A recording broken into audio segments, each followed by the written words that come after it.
ابن حجر کہتے ہیں کہ ایک شخص کو میں نے ایک مقام پہ دیکھا، وہ میرے علاقے کا تگڑا بندہ تھا، سیاںا بندہ تھا، مالدار تھا، کیا کہتے ہیں پنجابی میں ڈنڈی پٹی بڑی قائم تھی، بڑا اس کا دبدبا تن تنا تھا، لیکن میں نے اسے طبیب کی دکان پر لیٹے ہوئے دیکھا تو اس کے وجود سے پیپ نکلتی تھی۔ میں نے اسے کہا یار تیرے نام سے تو لوگ خوف زدہ رہتے تھے، تیرا نام لے کے تو لوگ بچوں کو ڈرایا کرتے تھے، تیرے سے انسلاک رکھنے والے تو بازاروں میں گردنیں اونچی کر کے چلتے، تجھے کیا ہوا؟ تو کہنے لگا بس جب خدا کا حکم آیا، جب اللہ کی حکمت کا غلبہ ہوا،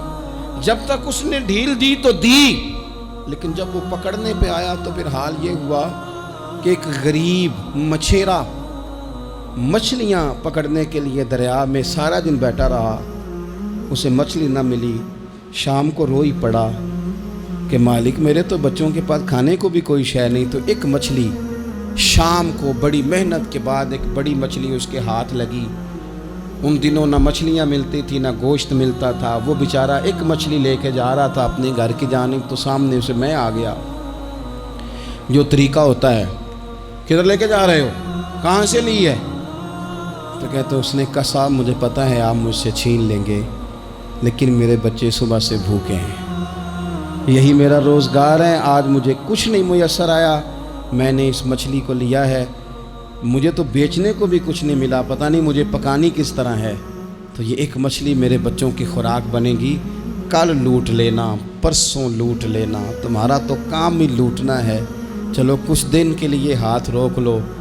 کہتے ہیں اس نے جب یہ کہا تو میں نے ایک تھپڑ مارا اور اس آدمی سے مچھلی چھین کر میں نے اسے پکڑ کے گھر لا رہا تھا میں، اس مچھلی نے، حالانکہ مچھلیاں کاٹا نہیں کرتی، کہنے لگا اس مچھلی نے ناخن پر میرے پورے پر تھوڑا سا کاٹا ہے، اور میں نے کہا کوئی بات نہیں، مچھلی ذرا بڑی تھی، اس نے کاٹ لیا، میں نے تھوڑی سی پٹی باندھی اور گھر والوں کو کہا مچھلی پکا دیں، انہوں نے پکائی کھائی، کچھ پتہ ہی نہیں تھا،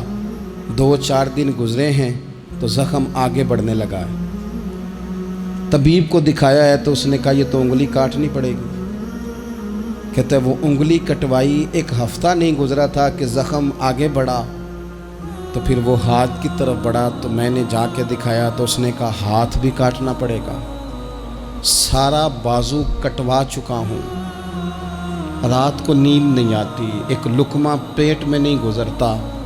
میرے بچے، میرے بھتیجے، میرے بھائی، میرے عزیز گلی گلی اس غریب کو ڈھونڈتے پھرتے ہیں جس کا نام بھی ہم کوئی نہیں جانتے، تھک گئے تلاش کر کر کے، خدا جانے کہاں چھپ گیا اللہ کی اتنی بڑی زمین میں، وہ ملتا نہیں، میں سو نہیں پاتا۔ کہنے لگے شیخ میرے لیے دعا کر دو، مجھے کچھ نہیں چاہیے، بس وہ مجھے مل جائے اور میں اس سے معافی لے لوں، بس وہ مجھے معاف کر دے، 2 جملے معاف، جیسے بھی ہوگا میں منا لوں گا، بندہ درکار ہے۔